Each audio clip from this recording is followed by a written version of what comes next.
Batman is arguably one of the quintessential superheroes in the genre's mythos. One of the oldest and most steeped in the industry's history, Bruce Wayne is a character that many of us feel we understand or can empathize with. That is, with the Batman we think we know. Today, we are opening up a Pandora's box and counting down the top 10 scary Batman theories. These are fan theories about Batman and his narratives that will leave you questioning the Caped Crusader's choices and behaviors, to the point where it scares you, and us, a little bit. These theories put everything we know about Bruce Wayne and his vigilante feats in limbo, posing the threat of disillusionment. So with that in mind, let's begin our list. Starting us off in at number 10, Batman is actually the villain. Let's ease into these grim fan theories, shall we? The idea behind this fan theory is that Bruce's resources are misspent. A man with that much fortune could easily help bolster Gotham in more economically effective ways, by pouring his resources into law enforcement training, infrastructure, or other programs that could benefit the citizens of Gotham and prevent crime altogether. By pouring his resources into law enforcement training, infrastructure, or other programs that could benefit the citizens of Gotham and prevent crime altogether. But instead, he decides to dress up in a high-tech batsuit with gadgets galore, and sometimes cost the city thousands in property damages fighting these insane criminals who have all popped up in order to counter his equally insane threat. The theory speculates that this is the case thanks to Bruce being obsessed with the idea of Batman and what Batman does. He leaves supervillains alive because if he kills them, he won't have anyone to beat up, or at least anyone who is a challenge. He must know that his methods keep crime coming. It's the age-old argument. Did the criminals of Gotham create Batman, or did he create them? What do you guys think? Moving on to number 9, The Killing Joke. Batman killed the Joker in The Killing Joke. That's what this theory suggests, and it's definitely one of the more speculated questions spawned from Alan Moore's text. In The Killing Joke, the Joker takes things too far. He shoots Barbara Gordon, it's implied that she's sexually assaulted and tortured, and he also kidnaps Commissioner Gordon, tosses him naked into a cage, and also torments him. Classic Joker. But this pushes Batman to the edge, and in their final conflict in the story, Batman starts to laugh at a joke of the villain's. But then, as he begins to laugh hysterically alongside the Joker, we see the silhouette of his hand sitting close to the Joker's neck. The panels zoom in, and the final 2 panels show the laughter dying off. Many people have interpreted this as Batman strangling the Joker to death. So, why is this scary? Because if it's true, if Batman did kill the Joker, that completely absolves all of his morals, his code. Batman does not kill. We've seen the results of a Batman from an alternate universe who did kill the Joker and what he turned out to be because of it, aka the Batman Who Laughs from Earth -22. Pretty much any tale of an evil alternate Batman from the Dark Multiverse is a fitting cautionary tale to remember in terms of Batman defying his code, and how that changes the character drastically, for the worse. In at number 8, the Joker is self-aware. Not just in the traditional sense here, we're talking full-blown being aware that he's a character in a comic book. Kind of like Deadpool in the sense that his insanity gives him clarity or insight.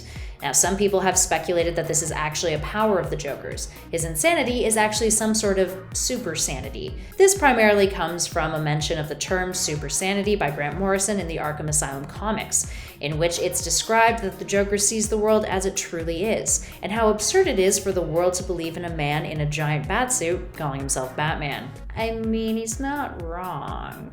The Joker sees that this logic could only exist in a comic book, therefore his behavior can be justified as such, and he's violent simply to entertain. Moving on to number 7, the contingency plan. This theory is a pretty straightforward one. It says that Batman has a contingency plan for himself, and that plan is Robin.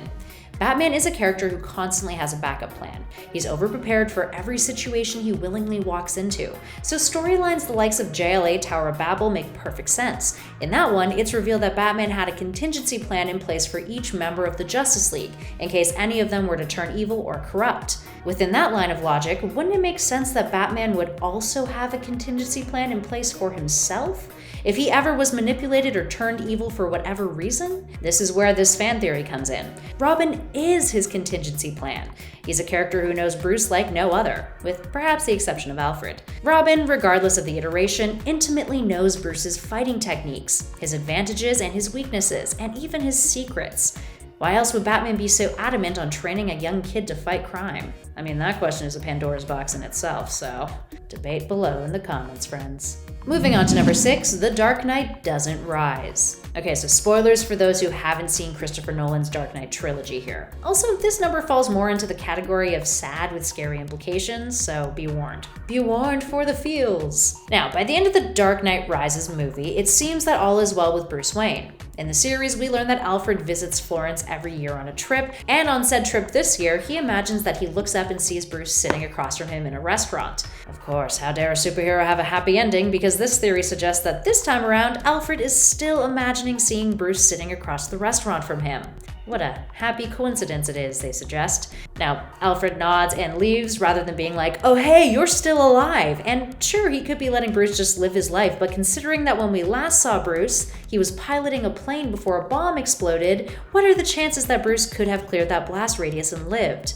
It's a little bleak, isn't it? So maybe it's all in Alfred's imagination. Hey, everyone has coping methods. Moving on to number 5, the Joker is immortal. The Joker has survived through a lot. He's been dropped from incredibly high heights. He's been maimed. He's been strangled. He's been stabbed a lot, and he's even had his face cut off by choice. The list goes on. But the Joker always somehow survives. He perseveres. This has led to fan speculation that he's actually immortal. Also, for the record, we're really not considering that whole 3 Jokers thing as an option here, people. So don't come at us with those retcon comments. Now, this theory suggests that when he fell into that vat of chemicals that turned him into the Joker and then threw his sanity to the wind, the Joker also inherited something else. That something was the activation of his metahuman gene, which is how he survived dropping into a freaking vat of acid. Just saying. Moving on to number 4, the animated series and its villains. 90s kids, get ready to have your childhood ruined. We're talking about the famous Batman the Animated Series at this number. And the theory? Well, it's that all of the villains in the show are actually figments of Bruce's imagination and are pieces of his fractured psyche. Yikes. It speculates that each villain plays a key role in said psyche. Two-Face represents the ceaseless push and pull between Bruce and Batman, the conflict of both personas. The Penguin represents the intoxicating power of the Wayne fortune and industries. Mr. Freeze represents Batman's cold heart, hence his trouble letting anyone in and maintaining more intimate relationships. And the Joker? Well, he's the insanity of the world Batman invites Bruce into. Up next, number 3, it's all a hoax. According to Batman's history and also Batman Year One, among other texts, Bruce leaves Gotham for quite some time before returning to run Wayne Enterprises at the start of his crime-fighting career. He had little interest in being a CEO and wanted to spend his time fighting crime.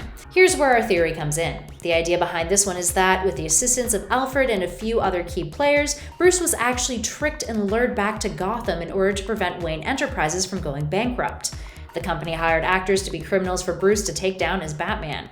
This is why the GCPD reluctantly works with him and why the bat signal exists. It's all a controlled situation, which is why Batman never loses, and why there hasn't been some larger federal government impact on Gotham and its criminals despite their heinous actions. Another version of this theory speculates that it's kind of like a Bruce Wayne version of The Truman Show, and the multiple iterations of Robins and other villains that have popped up over the years, well, those are new cast members being swapped in for whatever reason. Jason Todd's like, I'm not getting paid enough, so he just walks off the show and they kill him.